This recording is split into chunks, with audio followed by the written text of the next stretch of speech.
कामगार मित्रांनो, बांधकाम कामगार योजनेअंतर्गत जी काही तुमची स्कॉलरशिप किंवा शिष्यवृत्ती आहे त्या संदर्भातील एक सगळ्यात मोठी धक्कादायक बातमी महाराष्ट्र सरकारने आज आपल्याला जुलै महिन्याच्या अखेरीस दिली आहे। मित्रांनो, या तिसऱ्या हप्त्यामध्ये ही धक्कादायक जी बातमी आहे हे देण्यामागचं एक खूप मोठं कारण आहे। या जी.आर. जाहीर जो झाला आहे त्यामध्ये हे संपूर्ण कारण समजून सांगण्यात आलेलं आहे की बांधकाम कामगार योजनेअंतर्गत ही जी मोठी धक्कादायक बातमी आहे ती महाराष्ट्र सरकारने आज या जुलैच्या तिसऱ्या हप्त्यामध्ये ज्यावेळेस बांधकाम कामगारांना आता नवीन 2025 चे नवीन इयत्तेचे स्कॉलरशिपचे फॉर्म भरायचे, तर हे फॉर्म भरण्याच्या वेळी महाराष्ट्र सरकारने असं का केलं आहे प्रत्येक बांधकाम कामगारांसोबत हे आपल्याला जाणून घ्यायचं आहे। आणि व्हिडिओच्या शेवटी कामगार मित्रांनो, या योजनेमधले कटू सत्य आज समोर आलेलं आहे आणि यावरती महाराष्ट्र इमारत व इतर बांधकाम कामगार कल्याणकारी मंडळाने सगळ्यात मोठं एक टोकाचं पाऊल उचललेलं आहे आणि ही जी माहिती आहे ही कळणं प्रत्येक बांधकाम कामगाराला गरजेचं आहे। कामगार मित्रांनो, जर तुम्ही देखील बांधकाम कामगार योजनेअंतर्गत स्कॉलरशिपचा लाभ घेत असाल तर ही जी माहिती आहे, ही जी धक्कादायक बातमी आहे ही तुमच्यापर्यंत पोहोचणं अत्यंत गरजेचं आहे। त्यामुळे व्हिडिओला कोणीही अर्ध्यातून सोडून जाऊ नका आणि अजूनही लाईक केलं नसेल तर आत्ताच लाईक करून या चॅनलला सबस्क्राईब करून घ्या की या संदर्भातील येणारा प्रत्येक व्हिडिओ सर्वात आधी तुम्हाला आपल्याच यूट्यूब चॅनलवरती पाहायला मिळणार आहे। आता या जी.आर. मध्ये महाराष्ट्र सरकार आणि आपलं जे काही मंडळ आहे महाराष्ट्र इमारत व इतर बांधकाम कामगार जे काही कल्याणकारी मंडळ आहे यांनी बांधकाम कामगार स्कॉलरशिप संदर्भातील एक खूप मोठी धक्कादायक बातमी आज मंडळाच्या समोर आलेली आहे। म्हणजेच मंडळाच्या समोर ही बातमी जी काही आलेली आहे यामुळे मंडळाला तर तोटा होतच आहे, पण जे काही महाराष्ट्रात राहणारे नोंदणीकृत बांधकाम कामगार आहेत त्यांना देखील सगळ्यात मोठी या ठिकाणी धक्कादायक बातमी ठरलेली आहे आणि त्यांचं देखील नुकसान या ठिकाणी होत आहे। तुमचं हे जे काही नुकसान आहे हे व्हावं नाही आणि तुम्ही भरलेला स्कॉलरशिप अर्जाचा लाभ जर तुम्हाला 100% पाहिजे असेल, कुठलाही फंटर पळव्या किंवा कुठलाही एजंटचा न फायदा घेता, तर या संदर्भातील माहिती आज महाराष्ट्र सरकारने आपल्यापर्यंत दिलेली आहे। आता हे जे काही तुम्हाला या ठिकाणी बातमी आलेली आहे ज्यामध्ये स्कॉलरशिप लाभार्थ्यांना मोठा धक्का बसला आहे, म्हणजेच जे विद्यार्थी किंवा काही कामगार व्हिडिओ बघत असतील तर त्यांना हे जे लाभार्थी आहेत त्यांच्यासाठी हा सगळ्यात मोठा धक्कादायकचा बातमी आहे। त्याचबरोबर आपल्या मंडळाला देखील या ठिकाणी सगळ्यात मोठा धक्का मिळालेला आहे आणि आता काही बांधकाम कामगारांना सावध होण्याची गरज आहे असं आपलं महाराष्ट्र इमारत व इतर बांधकाम कामगार कल्याणकारी मंडळाने या ठिकाणी त्यांची जी वेबसाईट आहे महाबीओसी। कामगार मित्रांनो, जर तुम्हाला काहीही शंका वाटत असेल या न्यूज बद्दल तर तुम्ही महाबीओसी या वेबसाईट वरती जाऊन स्वतः जी.आर. डाउनलोड करून तो जी.आर. संपूर्ण पाहू शकता आणि त्या संदर्भातील प्रत्येक माहिती तुम्हाला या ठिकाणी मिळू शकते। आता त्याच प्रकारे आपण पुढील मुद्द्याकडे वळणार आहोत ज्यामध्ये या बांधकाम योजनेमध्ये जी काही शिष्यवृत्तीची मोठी न्यूज आलेली आहे ही प्रत्येक न्यूज जी आहे ही सगळ्यांसाठी दुःखाची किंवा धक्कादायक बातमी ठरलेली आहे आणि यामध्ये तुमचा देखील लॉस होऊ शकतो आणि होणारच आहे। आता कामगार मित्रांनो, तुम्हाला या ठिकाणी प्रश्न पडला असेल की जी काही आमची शिष्यवृत्ती आहे, आम्ही जो स्कॉलरशिपचा फॉर्म जो काही इयत्तेचा भरला आहे या संदर्भातील मोठी न्यूज किंवा धक्कादायक बातमी काय आहे, तर कामगार मित्रांनो आता ध्यान देऊन ऐका।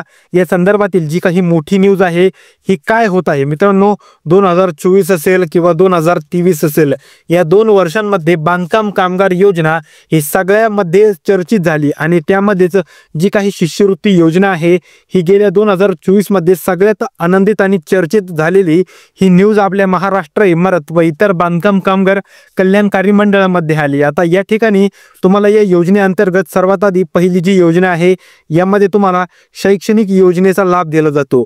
यामध्ये तुम्हाला वेगवेगळ्या प्रकारच्या स्कॉलरशिप असतील, ती इयत्ता 1ली पासून 12वी पर्यंत किंवा जे काही तुमचं उच्च शिक्षण आहे त्यासाठीच्या शैक्षणिक योजनामध्ये येतात। त्यानंतर दुसरी म्हणजे सगळ्यात महत्त्वाची आहे आरोग्यदायी योजना। यामध्ये तुमचा 5 लाखापर्यंत 2.5 लाखापर्यंत जो काही ऑपरेशनचा उपचार असतो त्याचा जो काही खर्च असतो तो महाराष्ट्र सरकार उचलतं।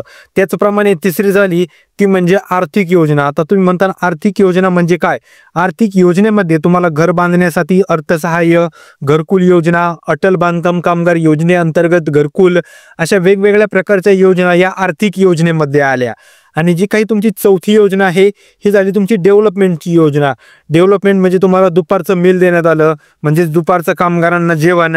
त्याच प्रकारे या ठिकाणी त्यांना भांडी सेट वाटप करण्यात आला. जर तुम्हाला मिळालं नसेल भांडी सेट तर आपल्या या चॅनलवरती एक महत्त्वाचा व्हिडिओ अपलोड झालेला आहे की फक्त आणि फक्त 8 दिवसांमध्ये तुम्हाला तुमचा भांडी सेट कसा मिळणार या संदर्भातील माहिती, फॉर्म भरण्याची प्रक्रिया, फॉर्म कुठे मिळणार, ऑनलाईन कसा भरायचा आणि फक्त आणि फक्त 1 रुपयात भरायचा आहे या संदर्भातील संपूर्ण माहिती त्या व्हिडिओमध्ये दिलेली आहे.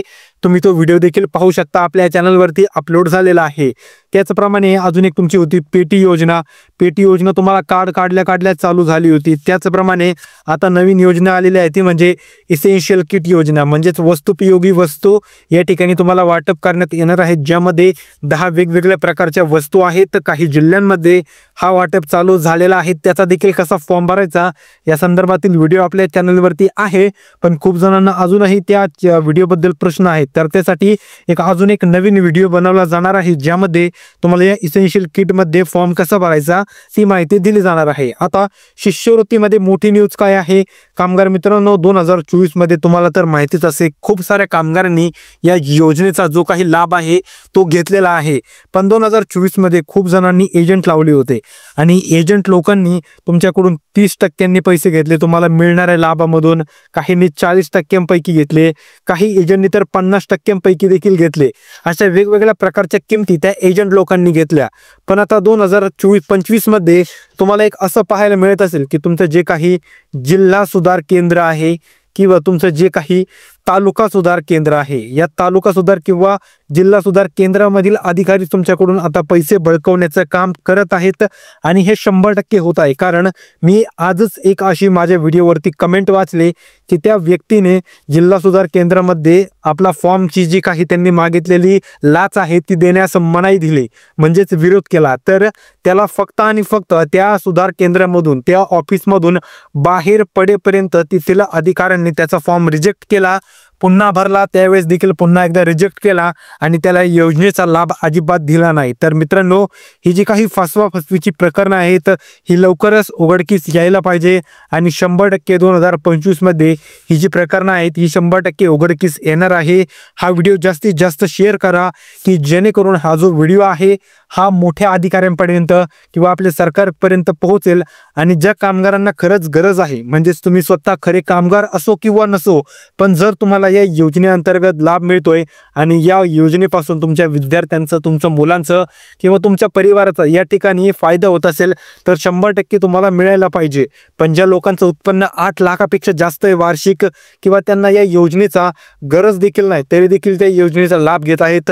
जिल्हा सुधार केंद्रामध्ये मी पाहिलंय की वेगवेगळ्या प्रकारचे पेटी योजना असेल, भांडी योजना असेल, ह्या ज्या वस्तुपयोगी वस्तू आहेत हे घेण्यासाठी लोक 4 व्हील गाडीमध्ये येत आहेत. आता तुम्हीच सांगा, या व्यक्तींना काही गरज आहे का या योजनेची, तरी देखील त्यांना या योजनेचा लाभ मिळतोय आणि ज्यांना खरी गरज आहे हे त्यांना या योजनेचा लाभ मिळत नाही आहे. आणि ही जी फसवाफसवीचं जे काही कटू सत्य आहे हे 100% आपल्या महाराष्ट्र सरकारने बाहेर आणलं पाहिजे आणि जे काही खरे कामगार आहेत त्यांना या योजनेतील कटू सत्य जाणून त्या खऱ्या कामगारांना म्हणू शकतो, खोटे कामगार असेल तरी चालेल पण त्यांना गरज असेल, महाराष्ट्र सरकारकडून त्यांची गरज होती, त्यांचा वारसा पुढे चालवून एक मोठ्या चांगल्या नोकरीला लागण्याचा प्रयत्न होत असेल, स्कॉलरशिपच्या या योजनेमधून त्यांची इंजिनिअरिंगची शिक्षण असतील, काही MBBSचं शिक्षण असेल, अशा प्रकारची उच्च शिक्षण पूर्ण होत आहेत, तर यामध्ये काहीच हरकत नाही. कामगार मित्रांनो, तुम्ही देखील या योजनेचा लाभ 100% घ्या, पण कोणत्याही एजंटला, कोणालाही बळी पडू नका. जर तुम्ही पडलात तर दुसऱ्या कामगाराला देखील बळी पाडावा लागेल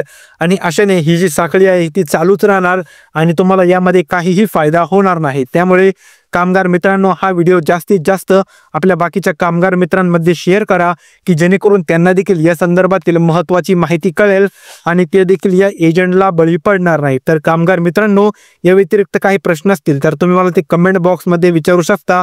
तुमचा प्रत्येक कमेंटचं उत्तर आपल्या व्हिडिओवरती दिलं जाईल. तर भेटूया पुढील व्हिडिओमध्ये. तोपर्यंत व्हिडिओला लाईक करून चॅनलला सबस्क्राईब करून ठेवा.